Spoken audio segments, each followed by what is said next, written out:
bagaimana Nabi Shallallahu Alaihi Wasallam dalam keadaan susah. Jadi kalau ada orang mengatakan bila ada orang susah maknanya dia terlaknat, bila ada orang senang maknanya dia dapat rahmat. Jadi kalau begitu cara kita berfikir, berarti Abu Jahal, Abu Lahab dapat rahmat lah, berarti Nabi-Nabi tak dapat rahmat. Maka sesungguhnya rahmat itu adalah ketika hati kita ingat kepada Allah Subhanahu wa ta'ala, ketika mulut kita berzikir menyebut Allah Subhanahu wa ta'ala, ketika apapun yang datang kita rasa dekat dengan Allah Subhanahu wa ta'ala. Itu ibrah yang pertama tentang hijrah Nabi Muhammad sallallahu alaihi wasallam. Sebab dia hijrah itu sebab kesusahan.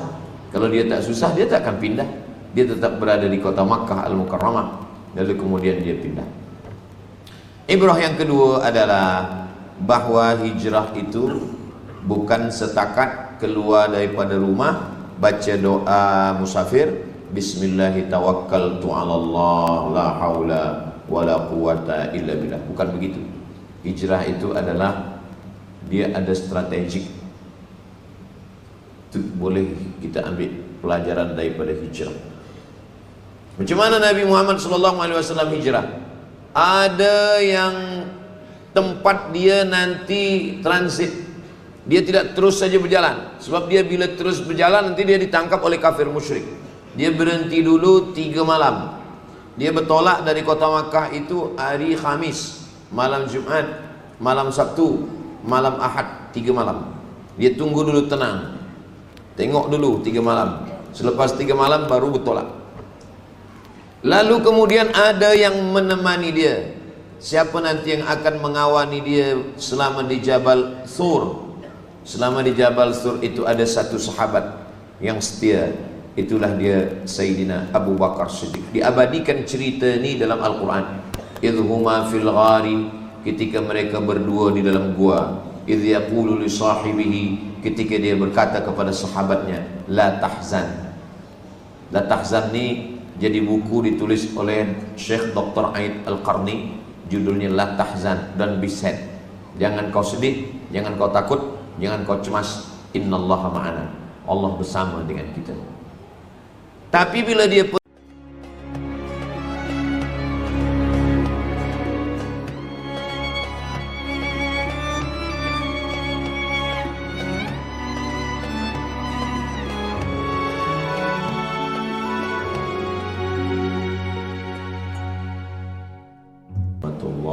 wabarakatuh.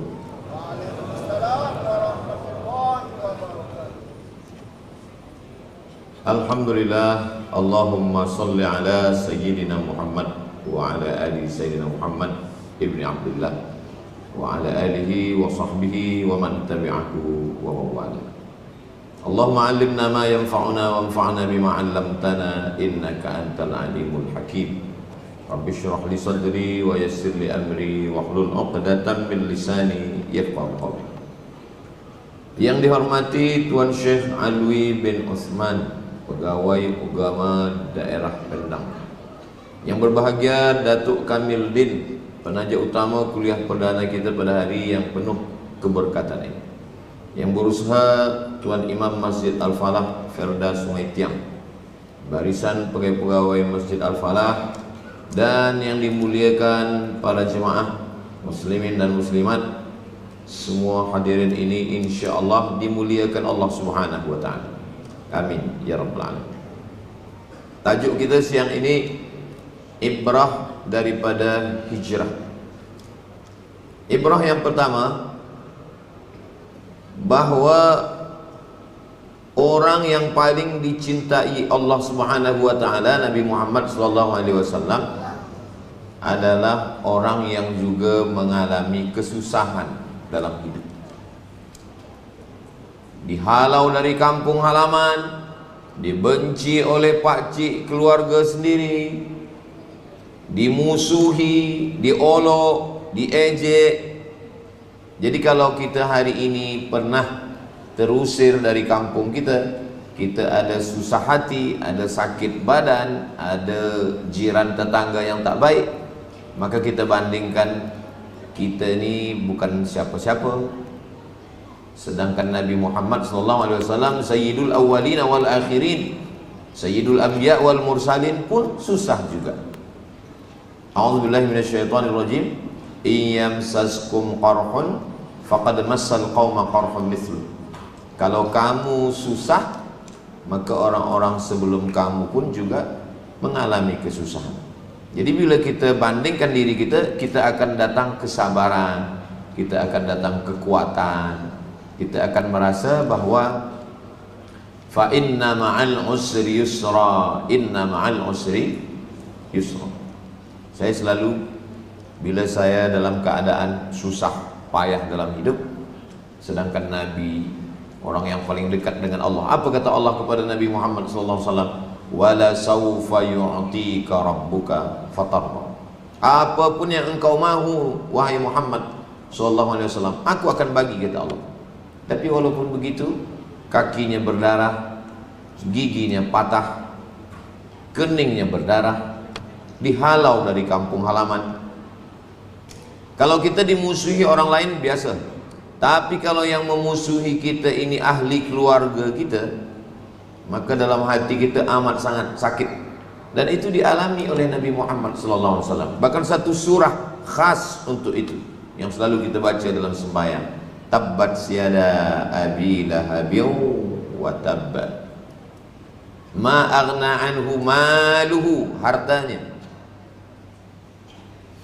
Ma aghna anhu maluhu wa ma kasab, kerjanya, usahanya. Wa mura'atuhu, istrinya. Wa mura'atuhu hammalatal hatab fi jidha hablum min masad. Jadi kita perlu membanding-bandingkan diri kita. Kalau saya dikatakan orang Ustaz Abdul Somad hitam, kita macam mana supaya nak tenangkan hati kita? Kita mesti bandingkan. Dulu masa belajar di Maghribi, saya duduk di asrama. Asrama tu ada dua, bahagian kanan, bahagian kiri. Bahagian kanan ni orang Arab, orang daripada Uzbekistan, Kazakhstan, Kyrgyzstan. Yang di sini daripada Nigeria, Burkina Faso. Saya bersama dengan Afrika. Sebab bila di situ saya lebih putih. Jadi sebenarnya hidup ini tergantung kita membandingkan dengan siapa. Jadi kalau ada orang mengatakan kita tak boleh bandingkan hidup kita dengan orang lain, hidup kita adalah hidup kita, tak betul. Sebab Allah Ta'ala dalam Al-Quran bercerita tentang Nabi Musa, bercerita tentang Nabi Isa, bercerita tentang Nabi Ibrahim, bercerita tentang Nabi Nuh, bercerita tentang Nabi Yusuf, bercerita tentang Nabi Muhammad SAW. Tujuannya untuk apa? Supaya kita bandingkan diri kita. Kita ni tak ada apa-apa iman kita dibandingkan dengan mereka. Tapi iman mereka yang kuat, yang dekat, ibadah mereka taat, tak ada maksiat pun tetap juga ada kesusahan-kesusahan dalam hidup. Apalah lagi kita yang sembahyang kita pun hanya 5 minit. Dalam 5 minit itu pun kadang kita lupa juga pada Allah Ta'ala. Mereka tak ada lupa walau sekedip mata, tarfata ainin, sekedip mata tak ada lupa pada Allah Ta'ala. Tapi cubalah tengok ujian Nabi-Nabi. Semua Nabi-Nabi hijrah. Nabi Musa hijrah dari Mesir ke Palestin. Nabi Ibrahim hijrah dari Babilonia, Babilonia itu sekarang Irak, ke Palestin. Nabi Isa dibawa oleh ibunya masa melahirkan, fantabadzat bihi makanan qasiyya, di tempat yang jauh. Dia mesti dibawa ke tempat yang jauh, sebab tempat yang dekat ni di bandaraya ni orang dah benci, menuduh ibu dia berzina dengan Joseph, maka dia mesti ke tempat yang jauh. Jadi semua nabi-nabi itu kalau kita tengok, tidak ada satu nabi pun yang tidak mengalami kesusahan. Nabi Musa alaihissalam belum lagi lahir ke atas dunia, Fir'aun sudah mencari dia. Semua budak kecil yang baru lahir sembelih lehernya. Wa auhayna ila ummi Musa, kami kirimkan ilham kepada ibu Musa, an ardi'ihi, susukan dia. Fa in khifti alaihi, kalau engkau takut nanti dia ditangkap Fir'aun, disembelih oleh Fir'aun, fa alqihi fil yammi, hanyutkan dia ke sungai Nil. La takhafi, jangan kau takut. wala tahzani, jangan sedih, inna radduhu ilaiki, nanti kami akan balikkan dia kepada engkau, wa ja'iluhu minal mursalin, dia nanti kami jadikan seorang rasul. Budak kecil tak ada dosa. Apa dosa Nabi Ibrahim, Nabi Musa alaihissalam? Tak ada.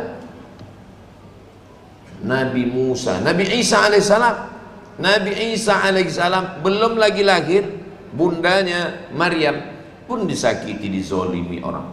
Selepas dia melahirkan, apa kata orang-orang Yahudi? Makana abuki mra'a sau'in, ayahmu bukan orang jahat. Wa makanat ummuki baghiya, ibumu pun juga bukan baghiya. Baghiya, maaf, perempuan yang tak baik. Ayat itu sebenarnya ada terusnya, tapi bila disebutkan tak layak dia dalam Quran. Makana abuki mra'a sau'in, ayahmu bukan orang jahat. Wa makanat ummuki baghiya, ibumu pun bukan perempuan yang baik-baik. Kalau diteruskan, kenapa engkau mengandung anak tiada suami? Tapi ayat itu tidak diteruskan kerana tidak layak. Dia adalah Tanzilal Azizir Rahim, kitab suci dari Allah Subhanahu wa ta'ala. Nabi Ibrahim alaihissalam, Nabi Ibrahim berhadapan dengan ayah kandung Azar. Wa idh qala Ibrahimu li abi Azar atattakhidhu asnaman aliha. Wahai Azar, kenapa engkau menyembah berhala? Berhadapan dengan ayah kandung, berhadapan dengan masyarakat yang menyembah bintang gemintang, namanya Sabiun, berhadapan dengan masyarakat yang menyembah batu-batu, menyembah patung-patung berhala. Maka Nabi Ibrahim alaihissalam akhirnya mereka bakar, mereka hidupkan api. Selepas itu apa kata Allah Ta'ala? Ya nar, wahai api, kuni, jadilah engkau bardan, sejuk, wasalaman, dan engkau selamat. Ada Ibrahim. Nabi Muhammad Sayyidina wa maulana wa syafi'ina. Sayyidina, kita sebut dia Sayyidina karena Nabi sendiri mengatakan ana sayyidu waladi Adam, saya ini adalah Sayyid, maka kita menyebut Sayyidina Muhammad. Dalam mazhab Syafi'i, beradab kepada Nabi sebelum menyebut nama dia, kita sebut Sayyidina Muhammad. Sedangkan cucu dia pun kita katakan Sayyidinal Hasan, Sayyidinal Husain, berdasarkan hadis Innal Hasan wal Husain sayyida syababi ahlil jannah. Hasan dan Husain adalah pemimpin pemuda-pemuda belia di surga. Maka kita menyebut Sayyidinal Hasan, Sayyidinal Husain. Nabi Yahya disebut dalam Al-Quran Sayyidaw wa Hasura. Kalau Nabi Yahya saja disebut Sayyid, apatah lagi Sayyidina wa Maulana Muhammad sallallahu alaihi wasallam. Itulah maka dalam sembahyang, di luar sembahyang, Allahumma salli ala Sayyidina Muhammad wa ala ali Sayyidina Muhammad. Dalam mazhab Syafi'i mustahab, dianjurkan, sebab menyebut nama orang kita tak sebut cubalah tadi yang berbahagia Datuk Kamil, yang berusaha, ada yang dihormati Tuan Syekh, ada sebutan, ada panggilan. Jangan kita panggil dia seperti kita memanggil manusia biasa, maka kita menyebut dia Sayyidina. Mengapa kita sebut Maulana? Kata Nabi, man kuntu maulahu, siapa yang menjadikan aku sebagai pemimpinnya, fa'aliyun maulahu, maka Sayyidina Ali pun pemimpin dia, maka kita sebut dengan Maulana. Mengapa kita sebut dengan Syafi'ina, pemberi syafaat? Sebab ketika semua tak ada memboleh memberi syafaat, yang diizinkan Allah, man dzalladzi yashfa'u, siapa yang diizinkan Allah membagi syafaat? Maka yang membagi syafaat adalah Sayyidina wa Maulana wa Syafi'ina Muhammad sallallahu alaihi wasallam. Sungguh pun begitu level dia yang tinggi, tapi dia tetap hidup dalam keadaan kesusahan.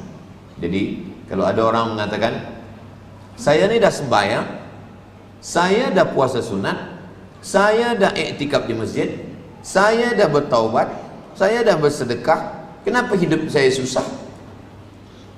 Kenapa ada orang yang tak sembahyang, tak puasa, tak ke masjid, tak berzikir, tak bertaubat, minum khamar, guna sabu, pakai dadah, kenapa hidup dia senang?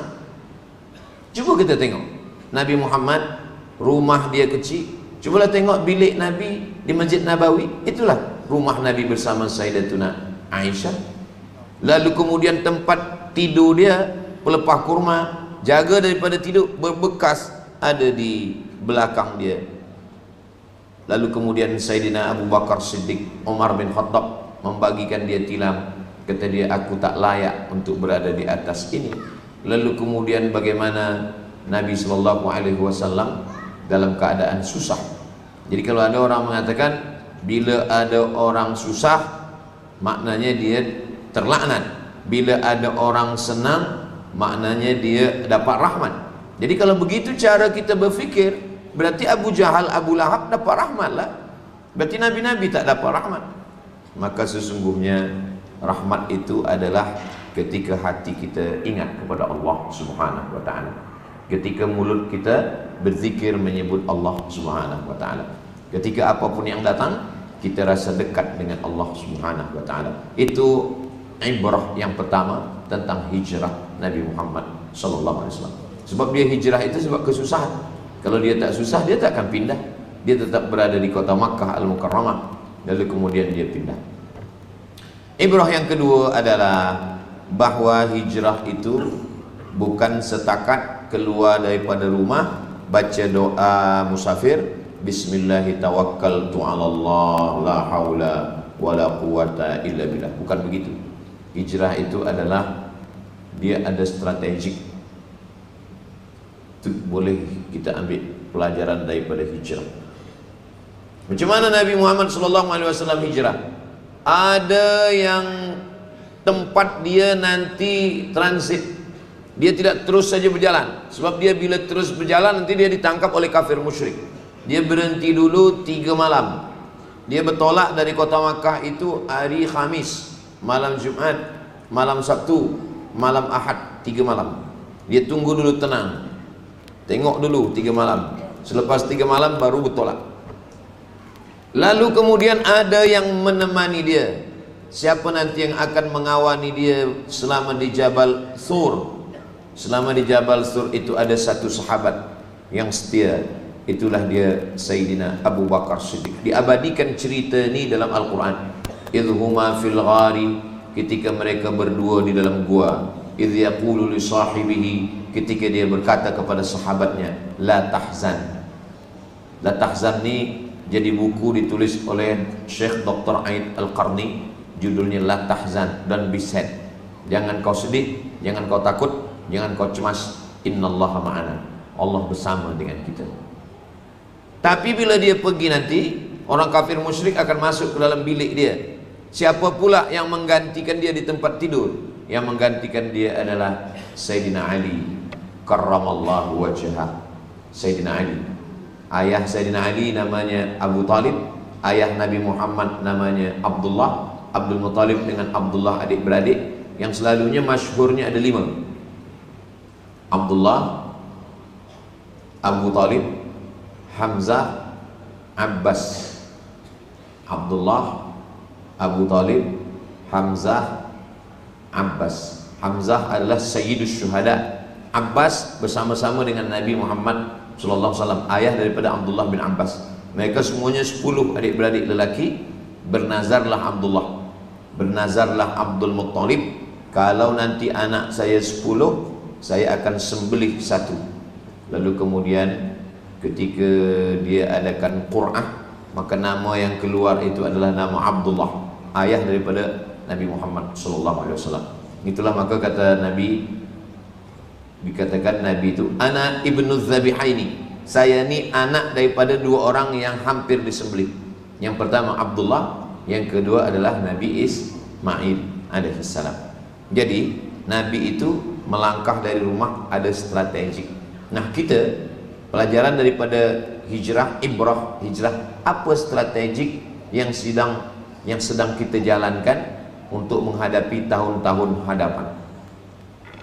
Ustaz Abdul Somad, apa strategik dakwah Ustaz untuk tahun-tahun hadapan? Saya ke setiap negeri selama setahun hanya sekali saja. Selepas itu saya datang hari Jumat, ini hari pertama, hari Isnin pulang, Selasa, Rabu, Khamis di rumah. Masjid-masjid, padang-padang, kampung-kampung, Selepas itu tidak hanya di masjid, di university juga. Kita bicara kepada mahasiswa, kepada penuntut-penuntut, pelajar-pelajar, pondok-pondok. Selepas itu kita juga masuk ke pedalaman. Nanti Jumat hadapan saya akan masuk ke pedalaman-pedalaman, hutan-hutan, sebab banyak lagi kawasan dakwah yang tak ada. Kita buat pondok-pondok. Pondok ini gunanya 3. Yang pertama untuk tahfiz Quran, yang kedua untuk membaca kitab. Baca kitab ini penuntut belajar nahwu, belajar sharaf, belajar balaghah, belajar ma'ani, belajar bayan, sebab kitab-kitab ini semua guna bahasa Arab. Yang ketiga adalah bagaimana mereka boleh jauh dari ibu bapa dia, bagaimana dia boleh hidup sendiri, mengatur waktu dia boleh belajar dengan baik, sebab bila dia di rumah nanti dia akan manja, dia nanti akan tonton TV, dia main guna handphone tiap-tiap hari. Maka dia mesti dimasukkan ke dalam pondok-pondok. Ini salah satu contoh strategik dakwah. Begitu juga dengan apa yang kita lakukan. Jadi kalau kita ditanya orang, apa strategik kita menghadapi masa depan? La haula wala quwata illa billah. La haula wala quwata illa billah itu selepas kita susun dengan rapi. Kita susun dengan baik.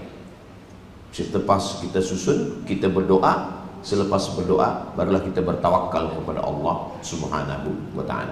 Jadi Nabi menyusun strategik hijrah ini memang betul-betul siap, ready untuk pindah dari kota Makkah ke kota Al-Madinah Al-Munawwarah. Berapa lama dia siapkan? 3 tahun. Sebab 3 tahun sebelum itu sudah datang orang-orang Madinah masa musim haji. Mereka membaiat di baiat Aqabah. Aqabah tempat melontar jumrah, ula wusta Aqabah.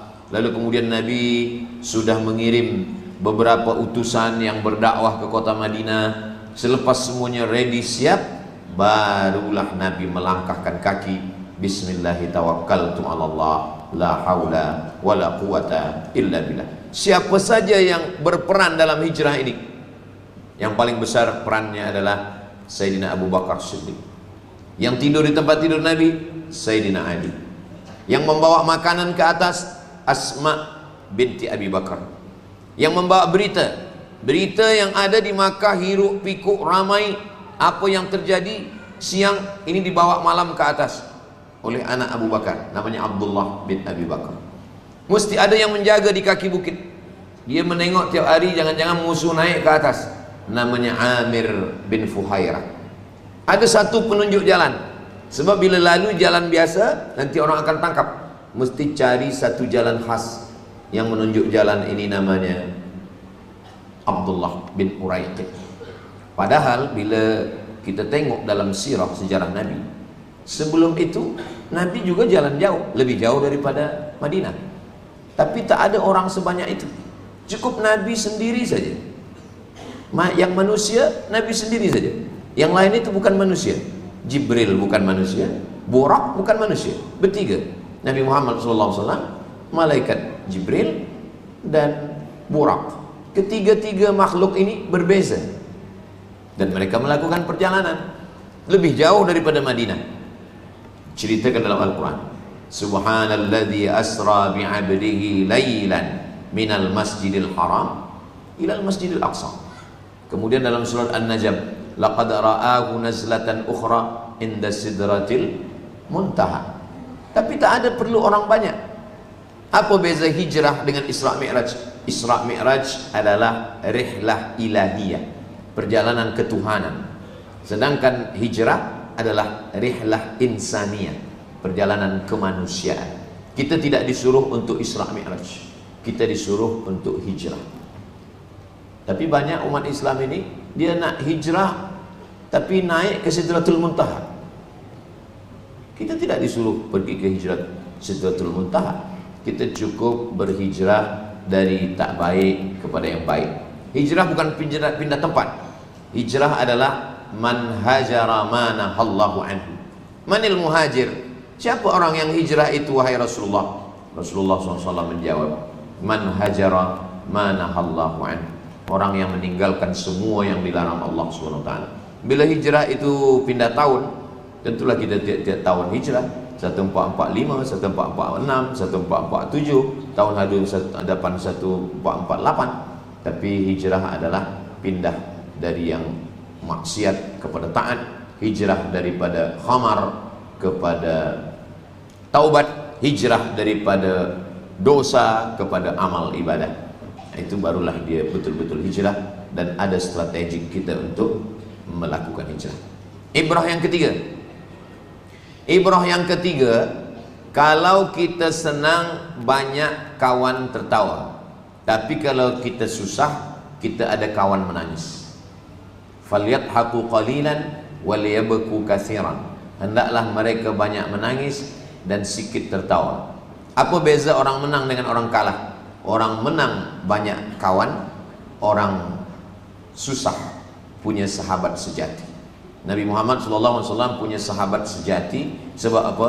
Sebab masa kita susah itu, bila banyak duit, banyak kawan. Bila banyak utang, kawan lari. Nabi SAW ketika dalam keadaan susah, disitulah nampak sahabat-sahabat yang luar biasa. Jadi ada seorang ayah, dia bagi tahu anaknya, dia potong kambing. Selepas potong kambing dia bersihkan, selepas bersih dia panggang. Masa dia manggang kambing, anak dia bertanya, untuk apa nih ayah? Nanti malam kita jemput jiran, kawan, sahabat-sahabat. Pergi engkau panggil mereka, panggil jemput, bagi tahu mereka bahwa tolong datang ke rumah kami kebakaran. Dah nampak asap dari jauh. Rupa-rupanya malam datang, yang datang hanya beberapa orang saja. Yang lain mengatakan dia sedang ada aktiviti, yang lain mengatakan dia tak boleh datang, dia tak boleh tinggalkan anak bini dia. Jadi yang datang hanya beberapa orang saja. Anak dia bertanya, kenapa ayah cakap kita tidak jemput mereka makan?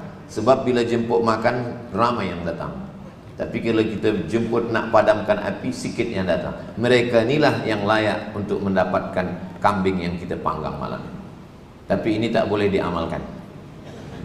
Jangan nanti nak jemput kenduri, datang ke rumah ada kebakaran, kambing terbakar. Sebenarnya dia tidak bohong, dia tidak berdusta. Memang ada kebakaran, memang ada yang terbakar daging kambing.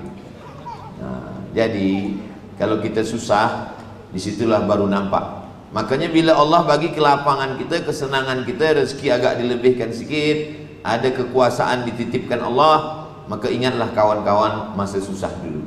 Sebab mereka ini ikhlas menolong kita, mukhlishina lahuddin, lillahi ta'ala. Di hijrah itulah nampak banyak kawan sahabat Nabi Muhammad SAW. Tapi manakala hijrah, itu hanya manusia pilihan-pilihan saja.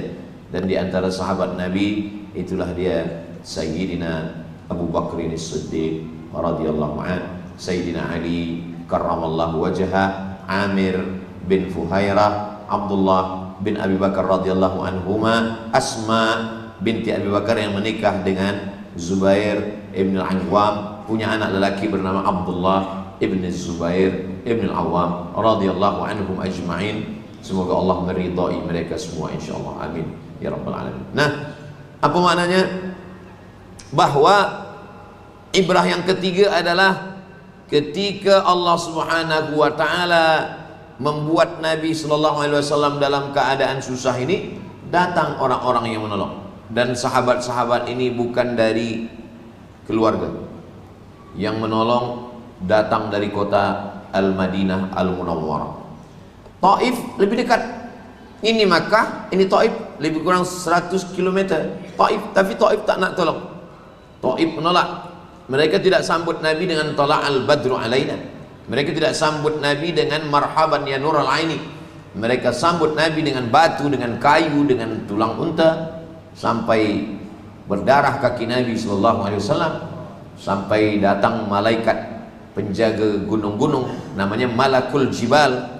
Apa kata Malakul Jibal? Tunjukkan mana gunung yang besar, akan aku cabut, aku timpakan kepada mereka, mati mereka semua. Kata Nabi SAW, ilaika ashku dha'fa quwwati, kepada engkau aku mengadukan kelemahanku, wa qillata hilati, ketidakberdayaanku, wa hawani 'alan nas, aku hina di atas manusia. Allahumma anta rabbul mustad'afin, engkau adalah Rabb, Tuhan orang-orang yang lemah. Tolonglah aku ya Allah. Lalu Nabi doakan mereka, Allah asallah an yukhrij min aslabihim man ya'budullaha wa la yusyrika bika syai'a. Mudah-mudahan keluarlah dari tulang sulbi mereka anak keturunan yang akan mentauhidkan engkau dan tidak mempersekutukan engkau dengan apapun. Itulah orang-orang Taif. Hari ini 100% orang Taif ini muslim masuk Islam berkat doa Nabi Muhammad sallallahu alaihi wasallam. Jadi ketika Nabi sedang hijrah itu memang betul-betul nampak mana sahabat-sahabat pilihan yang betul-betul kerana Allah Subhanahu wa taala. Makanya hijrah itu kata Sayyidina Ali, al-hijratu tufarriqu bainal haqqi wal batil. Hijrahlah yang membezakan antara orang yang hak dengan orang yang batil. Abu Bakar Siddiq, anak dia bagi Aisyah radhiyallahu anha. Anak perempuan membawa makanan, Asma binti Abu Bakar. Anak lelaki membawa berita, Abdullah bin Abi Bakar. Ayah kandung dia tinggalkan. Ayah Abu Bakar itu tak Islam. Masuk Islamnya 8 tahun selepas itu, masa Fathu Makkah, baru dia bersyahadat. Namanya Abu Quhafah. Abu Quhafah masa itu buta, sudah tua, ditinggalkan oleh Nabi Muhammad bersama Abu Bakar Siddiq. Jadi Abu Bakar Siddiq, la tasubbu ashabi, jangan kamu maki sahabat. Lau anfaqa ahadukum mithla Uhudin zahaban, seandainya ada di antara kamu yang bersedekah emas sebesar bukit Uhud, itu tak sampai setengah tapak tangan Abu Bakar Siddiq. Kenapa? Sebab bila ada orang sekarang banyak bersedekah, kerana Islam memang sudah kuat. Tapi pada masa hijrah, masa lemah, masa susah, Abu Bakar memberikan semuanya. Anak lelaki, anak perempuan, hartanya. Anak perempuan yang membagi makanan itu Asma. Asma itu mengambil kain, memasukkan batu ke dalam kain. Batu dimasukkan ke dalam kain. Semasa ayah Abu Bakar itu bertanya, nama ayahnya Abu Quhafah. Kata Abu Quhafah, habislah emas Abu Bakar itu semua dibawa oleh Muhammad sallallahu alaihi wasallam.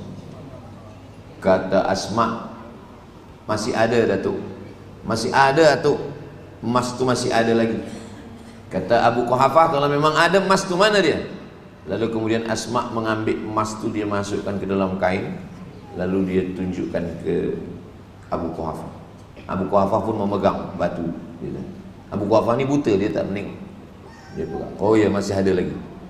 Padahal emas itu tak ada. Semua sudah dibawa semua untuk hijrah bersama Nabi Muhammad sallallahu alaihi wasallam. Jadi kalau ada orang hari ini memaki-maki Abu Bakar Siddiq, maka Allah melaknatnya. Adakah orang yang memaki Abu Bakar dan Umar? Ya, namanya doa sonamai Quraisy. Doa sonamai. Sonamai, dua berhala Quraisy. Mereka melaknat setiap subuh. Allahumma al'an sonamai Quraisy. Ya Allah, laknatlah dua berhala Quraisy. Berhala yang pertama Abu Bakar, berhala yang kedua Umar. Itulah mengapa kita di mimbar-mimbar biasanya ditulis Abu Bakar, Umar, Utsman, Ali. Di dinding-dinding ditulis. Cuba tengok dinding Masjid Hagia Sophia, masjid yang dirubah dari Konstantinopel menjadi Istanbul, Turki oleh Muhammad Al-Fatih, dituliskan bersabdas di atas Abu Bakar, Umar, Utsman, Ali, bahwa keempat ini adalah Khulafa' Rasyidin. Dan kita pada sembahyang tarawih pula, setiap 4 rakaat kita sebut Al-Khalifatul Awwal Sayyiduna Abu Bakrin Siddiq. Jamaah pun menjawab radhiyallahu anhu. Berpernah lagi bila Ustaz Abdul Somad dijemput, mari kita dengarkan tazkirah oleh Ustaz Abdul Somad. Lalu semua jamaah menyambut radhiyallahu anhu. Sebab apa? Sebab Abu Bakar ini memang diridhai Allah Subhanahu wa taala. Sayyidina Ali diridhai Allah. Bukan kerana kita cinta kepada Sayyidina Ali lalu kita olok Abu Bakar dan Umar, Utsman. Bukan kerana kita cinta kepada Abu Bakar, Umar dan Utsman lalu kemudian kita tak sayang kepada Sayyidina Ali. Semua sahabat-sahabat Nabi. Makanya kita selepas menyebut nama Muhammad sallallahu alaihi wa ala alihi wa ashabihi, 3, kepada Nabi Muhammad, kepada keluarganya, dan kepada sahabat Nabi Muhammad sallallahu alaihi wasallam. Ibrah yang keempat. Ibrah yang keempat yang boleh kita ambil pelajaran adalah bahwa ketika kita sedang berjalan, kita baru tahu sifat orang. Kenal dengan Ustaz Abdul Somad? Kenal. Pernah jumpa? Belum. Belum kenal. Kata Anis Mansur dari Mesir, dia menulis di Ahram. Pernah kenal dengan orang? Pernah. Pernah jumpa? Belum. Berarti belum kenal. Pernah kenal dengan orang? Pernah. Pernah berjalan bersama? Belum. Berarti belum kenal. Pernah kenal dengan orang? Pernah. Pernah serumah dengan dia? Belum. Berarti belum kenal dengan orang. Jadi yang betul-betul kenal dengan kita adalah orang yang pernah berjumpa, yang pernah sama berjalan, yang pernah kita agak serumah dengan dia, tahu sifat asli, barulah kenal. Dan itu dialami oleh Nabi Muhammad SAW bersama Abu Bakar Siddiq. Tahu betul macam mana sifat dia. Malam itu mereka naik ke atas pukul 2 malam, sampai di atas Jabal Sur, gelap gelita. Kemudian ketika Nabi Muhammad SAW akan masuk ke dalam lubang batu, Abu Bakar menahan, jangan engkau masuk ya Rasulullah. Mungkin di dalam ada binatang berbisa, mungkin di dalam ada singa, ada harimau yang akan memakan. Kalau aku yang mati ya Rasulullah, hanya aku saja yang mati dan anak istri yang bersedih. Tapi kalau engkau yang meninggal ya Rasulullah, maka semesta alam berduka sebab risalah Islam tak sampai. Maka masuklah Abu Bakar Siddiq ke dalam. Setelah dia tengok, dia bersihkan semua, tak ada apa-apa, barulah dia sila Nabi Muhammad SAW masuk. Nyawa dia bagikan, anak dia bagi, anak lelaki dia bagi, anak perempuan dia bagi, harta dia bagi, emas dia bagi, nyawa dia bagi. Itulah makna la yu'minu ahadukum, kamu belum beriman hatta akuna ahabba ilaih, sampai dia mencintai aku, min malihi daripada hartanya, min nafsihi daripada dirinya, min auladihi daripada anak-anaknya, min ahlihi daripada istrinya. Mereka meninggalkan istrinya, meninggalkan anaknya, meninggalkan hartanya, meninggalkan semua kerana Allah Subhanahu wa ta'ala. Maka ketika itu barulah nampak. Kalau hanya setakat hanya bersahabat di masjid, belum lagi kita mengetahui sifat asli daripada manusia. Ketika Nabi SAW dengan para sahabat bersama Abu Bakar Siddiq, barulah nampak Abu Bakar masuk ke dalam, dan 3 malam mereka berada di dalam. Waktu mereka masuk itu malam Jumat, malam Sabtu, malam Ahad. Ahad malam Isnin, barulah mereka pergi menuju Quba sebelum sampai ke kota Yathrib yang kemudian berubah nama menjadi Al-Madinah Al-Munawwarah, kota yang penuh dengan cahaya, munawwarah, terang benderang kerana cahaya nurun nubuwah, cahaya kenabian Nabi Muhammad SAW. Sampai malam Nabi, bila Abu Bakar Siddiq membersihkan lubang batu itu, ternyata dia tengok di dalam itu ada lubang. Lalu dia takut nanti ada sesuatu yang keluar, dia duduk di lubang batu itu. Lalu kemudian kerana letih naik ke atas, Nabi SAW meletakkan tengkuknya ke atas paha kaki Abu Bakar Siddiq. Selepas itu Nabi pun tertidur. Bila Nabi terjaga, sebab ada air yang menetes dari atas, rasa-rasanya tak mungkin embun sebab batu panas. Nabi bertanya, gelap, air apa ini wahai Abu Bakar? Abu Bakar Siddiq mengatakan, ini air mataku ya Rasulullah. Kenapa Nabi menangis? Kerana rupanya dari lubang batu itu ada ular yang menyengat, menggigit kaki dia.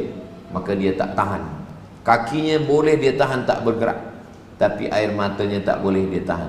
Air matanya menetes dan jatuh ke pipi Nabi Muhammad SAW. Itu maka kita jangan cemburu, jangan kita rasa kenapa dia radhiyallahu an.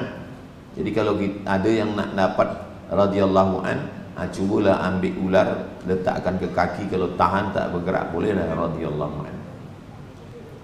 Anak dia bagi, harta dia bagi, emas dia bagi, nyawa dia bagi, disengat ular berbisa pun dia boleh menahan kaki Abu Bakar Siddiq. Lalu kemudian mereka pun teruskan perjalanan. Sampai di suatu perjalanan, mereka tengok ada tempat mengembala kambing. Biasanya orang-orang kaya musyrik jahiliyah, dia sediakan tempat pengembala kambing, dia bayar satu pengembala kambing, dia bagi upah. Dan sesiapa saja yang lalu lalang boleh mengambil minum, dan sudah menjadi urf, tradisi kebiasaan mereka. Jadi walaupun orang Arab bakhil, tapi kalau untuk mengambil susu kambing boleh. Bila sampai di situ, Abu Bakar Siddiq minta izin kepada pengembala kambing, boleh kami ambil air ini?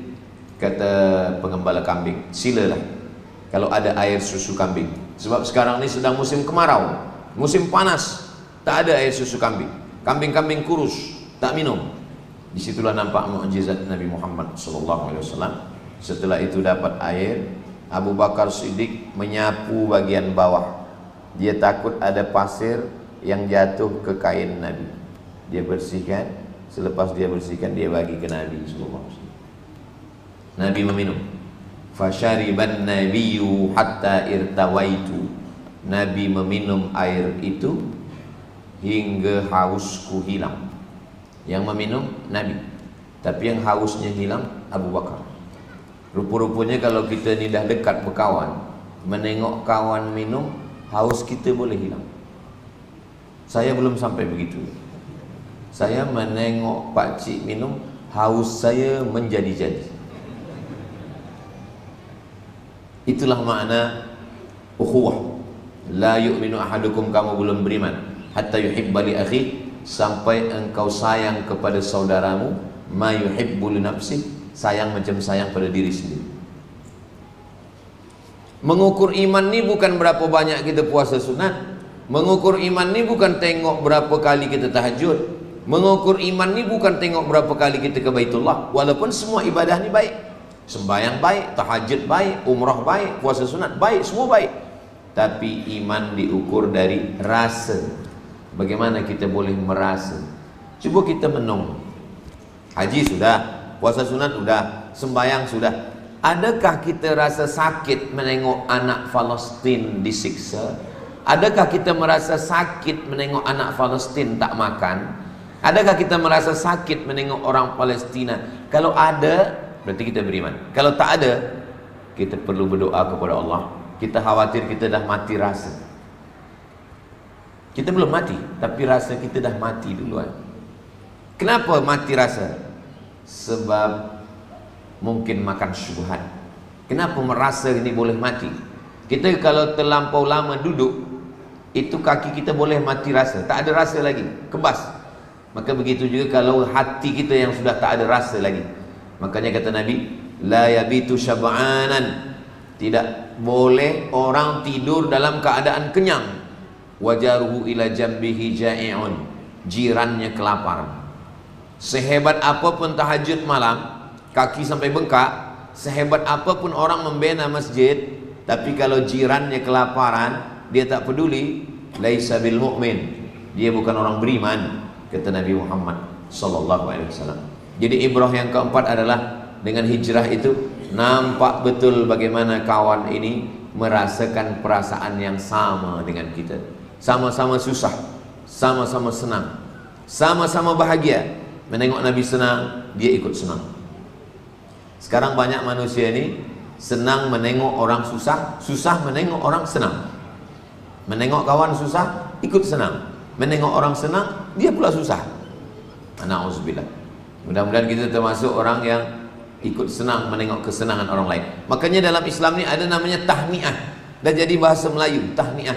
Tahniah anak orang lahir, akikah. Tahniah ada walimah nikah. Tahniah ada rumah baru. Tahniah ada kereta baru. Ikut senang menengok orang lain senang. Tapi ada namanya ta'ziah. Meninggal, sakit, mati, kebakaran, rugi, ikut ta'ziah, ikut merasa susah dengan kesusahan orang lain. Ini yang keempat. Yang kelima, Nabi pun sampai ke Quba. Sampai di Quba hari Isnin. Mudah mengingat sejarah Nabi ini. Lahirnya hari Isnin, hijrahnya hari Isnin, sampainya hari Isnin, meninggal hari Isnin. Itulah mengapa dia puasa hari Isnin. Kenapa engkau puasa hari Isnin ya Rasulullah? Zaka yauma wulidtu, hari Isnin saya lahir. wa yauma bu'itsu, hari Isnin juga saya dibangkitkan, wa yauma unzalu alayya, dan wahyu diturunkan kepada saya pun hari Isnin. Nabi SAW bertolak dari kota Makkah itu hari Ahad malam Isnin, dah masuk Isnin. Sebab Isnin itu bukan terbit matahari, Isnin itu masuknya tenggelam matahari. Kita sekarang ni hari Jumat, nanti bila tenggelam matahari maghrib nanti itu dah masuk Sabtu. Makanya Nabi itu disebut hijrahnya hari Isnin. Kalau ada orang mengatakan belum lagi masuk Isnin, sebab dia pergi itu malam, dah masuk Isnin, sebab perubahan hari itu dari maghrib. Dari maghrib itu dah berubah hari. Nanti bila azan maghrib itu sebenarnya kita dah masuk hari Sabtu. Esok harinya malamnya dulu. Malam Sabtu baru esok disebut dengan Sabtu. Esok malam tu dah masuk Ahad. Maka menghitung kira akikah pun begitu juga. Bila dia lahir hari ini, itulah hari pertama. Hari ke-7 nanti dia akan yuzbahu anhu yauma sabi'ihi, disembelihkan kambing yang ke-7, yuhlaqu, dicukurkan rambutnya, wa yusamma, dikasih nama yang baik-baik. Ibrah yang kelima adalah Nabi SAW sampai hari Isnin di Quba. Di Quba itu dia 4 malam. Malam Selasa, malam Rabu, malam Khamis, malam Jumat. Selama 4 malam di Quba berdiri satu masjid. Itulah dia Masjid Quba. Panjang umur, sehat badan, mudah-mudahan kita boleh sembahyang di Masjid Quba ini insyaAllah. Siapa yang datang ke Masjid Quba, solat sunat di Masjid Quba, dia dapat pahala macam umrah. Kenapa Nabi mengatakan dapat pahala macam umrah? Sebab mereka selama 6 tahun tak boleh pergi umrah. Tahun 1, tahun 2, tahun 3, tahun 4, tahun 5, tahun 6 tidak ada boleh pergi ke Makkah. Maka untuk mengobati hati yang rindu, mereka datang ke Quba, sembahyang solat sunat di Quba, dapat pahala macam umrah. Jadi bila kita pergi ke Madinah, jangan lupa singgah ke Quba. Tujuan ke Quba sembahyang sunat. Sebab banyak juga jamaah yang ke Quba bukan sembahyang sunat, nak ambil gambar update status. Dah sampai ke Quba, alhamdulillah, tapi belum sembahyang lagi. Sampai di Quba, salat sunat. Kalau kebetulan pagi, tahiyatul masjid, lepas tu duha. Kalau kebetulan waktu-waktu yang lain, selama bukan waktu larangan, maka tahiyatul masjid tak ada larangan. Bila pun tahiyatul masjid boleh. Idza dakhala ahadukumul masjid, bila masuk masjid, pagi, petang, siang, malam, sembahyang sunat di Masjid Quba. Apa ibrah yang kelima? Bahawa di mana kaki dipijak, di situ masjid dibina. Selama ini kita orang Melayu, di mana bumi dipijak, di situ langit dijunjung. Di mana lelaki bertanjak, di situ perempuan bertudung. Betul, tak salah. Tapi raja-raja dulu, sultan-sultan dulu, bila dia memijakkan kaki satu kawasan, dia akan bina masjid. Makanya masjid sultan ini, masjid raja ini, masjid tuan ini, masjid syekh ini, sebab mereka membina masjid. Maka bila kita ingin meninggalkan sesuatu, bak kata pepatah orang Melayu, harimau mati meninggalkan belang, gajah mati meninggalkan gading, manusia mati meninggalkan nama. Maksud nama, binalah masjid yang meninggalkan nama. Maka di Mesir ada masjid nama Masjid Amr bin Aus, Masjid Imam Syafi'i, Masjid Bani Umayyah di Dimashq, Suriah. Ini semua. Di Maghribi ada Masjid Hasan Al-Thani. Ini semua masjid ini dibina. Bila kita tak kaya, tak boleh membina semua masjid. Ma la yudraku kullu, la yutraku kullu. Kalau tak boleh bina semua, jangan tinggalkan semua. Mungkin kita ambil satu tiang, satu pintu, satu tingkap, satu dinding, satu seramik, satu lantai, satu karpet. Apa yang boleh kita buat? Maka Masjid Al-Falah, Felda Sungai Tiang ini juga boleh kita support untuk pembangunan fasa 1 Masjid Al-Falah yang perlu sebanyak 490.000 ringgit. Tak boleh 490.000, ambil 90.000. Tak boleh 90.000, ambil 9.000. Mana yang boleh kita buat? La yukallifullahu nafsan illa wus'aha. Ustaz tahu 490.000 dari mana? Ada tulis di sini. 490.000. Semua tinggal. Semua bila kita mati tinggal. Rumah tinggal, kereta tinggal, harta tinggal. Yang kekal abadi. Inilah Masjid Al-Falah Felda Sungai Tiang ini. Sebab anak cucu kita di sini akan sembahyang subuh, zuhur, asar, maghrib, isya, tarawih, witir, tahajud, duha. sembahyang Aidil Fitri, Aidil Adha, istisqa, sembahyang hajat, semua mengalir sebagai amal jariah. Orang-orang yang sudah mati itu ditanya Allah Ta'ala, hai mayat-mayat, hai jenazah-jenazah, mau kamu bila dibagi hidup lagi? Mereka menjawab, laula akhartani ila ajalin qarib, bagilah saya masa ya Allah kejap, tak boleh sehari 1 minit pun saya nak hidup lagi, 1 second kalau boleh hidup. Kata Allah Ta'ala, kalau aku bagi hidup kamu nak buat apa? Mereka menjawab, fa'as-saddaqa, kami mau bersedekah, wa akum minas salihin, dan menjadi orang yang soleh. Bila saya sebut sedekah, maka keluar semua box. Cuba bawa ke atas tempat puan-puan. Sengaja dibuat itu mulut dia besar. Maknanya bila siapa yang lupa membawa duit, boleh diisi dengan cincin, gelang, rantai.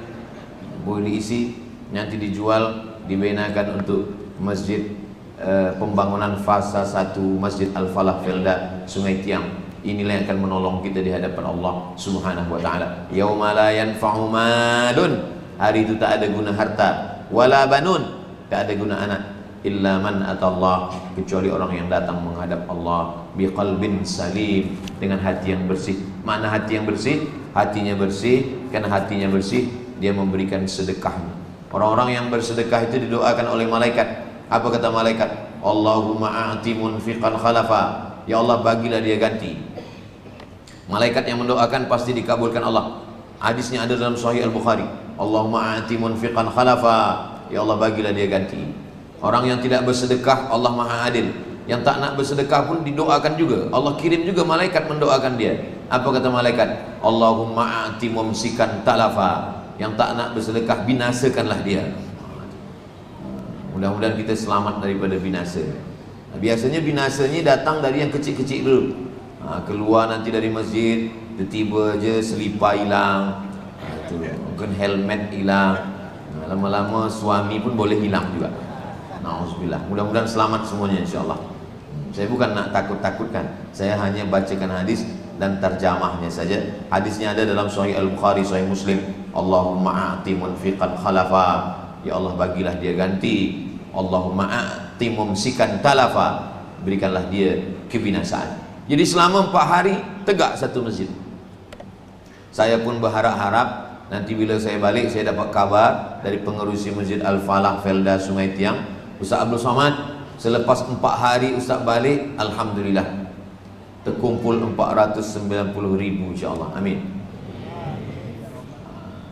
Ustaz datang hari Jumaat, Sabtu, Ahad, Isnin, alhamdulillah selesai Ustaz.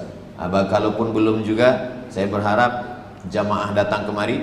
Walaupun saya bagi tazkirah di Masjid Al-Falah Felda Sungai Tiang, tapi sebenarnya semua orang Malaysia yang ada di luar negara pun boleh menonton. Mereka tahu, oh Ustaz Somad buat sumbangan untuk Masjid Al-Falah Felda Sungai Tiang, mereka boleh transfer, bagi tahu number berapa, mereka akan kirimkan. Yang ada di Europe, yang ada di mana-mana, mereka boleh tolong, kerana nanti mereka akan tonton di channel Ustaz Abdul Somad Official. Jangan lupa subscribe, like, share and comment.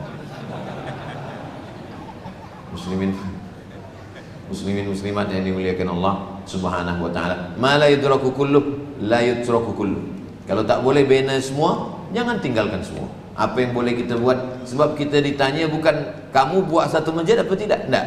Allah cuma tanya apa yang sudah kamu buat, apa yang sudah kamu tolong. Sahabat Nabi tak semuanya bina masjid. Ada mereka hanya bawa batunya saja, ada mereka hanya buatkan tiang kurmanya saja. Bahkan ada sahabat perempuan, dia hanya buatkan mimbarnya saja. Sebab Nabi bila bagi tazkirah, Nabi tegak, Nabi bersandar di tiang. Datang seorang perempuan, indi najjar, saya ada tukang kayu, kalau saya buatkan mimbar boleh tak Rasulullah? Kata Nabi, silalah buat. Itulah dibuatkan mimbar 3 lantai. 1, 2, 3. Nabi naik pada lantai yang ketiga. Nabi bagikan tazkirah mimbar sunnah Nabi Muhammad SAW. Jadi apa yang kita ada, apa yang kita punya, kita bagi. Itu yang menolong kita di hadapan Allah. Yatsba'ul mayyita salasun, yang mengiringi mayat ke liang lahat ni bukan banyak, 3 saja. Yang pertama mal, harta. Yang kedua ahlu, keluarga. Yang ketiga wa amaluhu yarji'u usnani, yang 2 ni balik ke rumah. Yang 2 ni balik ke rumah. Harta, kereta, motosikal, selimut, semua balik ke rumah. Apalagi keluarga, balik. Istri, anak, menantu, kawan, jiran, sahabat, semua balik. Wa yabqa wahidun, yang tinggal hanya satu saja. Wa amalu. Kalau nak kirim Al-Fatihah, kita sebut nama. Ila arwahi abaina wa ummatina wa ajdadina wa jaddatina wa limasyayikhina ila almarhum fulan bin fulan fulana binti fulana fulana binti fulan. Tapi kalau sedekah untuk masjid, kita tak perlu sebut. Kita bagi saja. Kita tak perlu sebut. Kita semua yang datang ni, pahala iktikaf kita, pahala sembahyang kita, pahala puasa kita, pahala zikir kita mengalir kepada mereka yang sudah meninggal tanpa kita sebutkan kepada almarhum fulan bin fulan. Kenapa? Karena di antara amal yang mengalir tak putus, kata Nabi dalam Sahih Muslim, shadaqatun jariyah, ilmun yuntafa'u bih, waladun salihun yad'u lah. Ada orang bersedih, saya tak ada anak Ustaz. Tak apa. Saya tak ada ilmu, tak boleh mengajar. Tak apa. Tapi yang tiga ni pasti ada. Shadaqatun jariyah. Ada orang tak ada anak, ada orang tak ada ilmu. Tapi untuk yang ini, shadaqatun jariyah. Tak boleh banyak, sikit. Lebih baik banyak ikhlas daripada sikit tak ikhlas. Betul tak betul? Maka kita tolong Masjid Al-Falah, insya-Allah Allah pun akan menolong kita. Wallahu fi aunil 'abdi, Allah akan menolong seorang hamba madamal 'abdu fi auni akhi, selama hamba itu mahu menolong saudaranya. Tadi saya mula tazkirah ni pukul 3, sekarang dah pukul 4. Di mana-mana Ustaz Abdul Samad bagi tazkirah 1 jam. Sesuai yang tertulis di tempat botol minum 600 ml.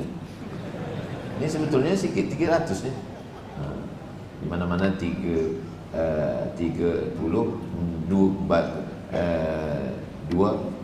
60 minit. Selama 60 minit ini saya dibagi tajuk ada ibrah hijrah. Itulah 5 ibrah hijrah. Mudah-mudahan boleh kita amalkan, boleh kita ambil sebagai pelajaran. Mudah-mudahan ada manfaatnya. Terima kasih atas segala perhatian. Mohon maaf atas segala kesilapan dan kekhilafan. Aqulu qawli hadza astaghfirullah li wa lakum. Subhanakallahumma wa bihamdika asyhadu an la ilaha illa anta astaghfiruka wa atubu ilaik. Wa sallallahu ala sayyidina Muhammad wa ala alihi wasallam. Walhamdulillahirabbil alamin. Terima kasih. Mohon maaf. Wassalamualaikum warahmatullahi wabarakatuh.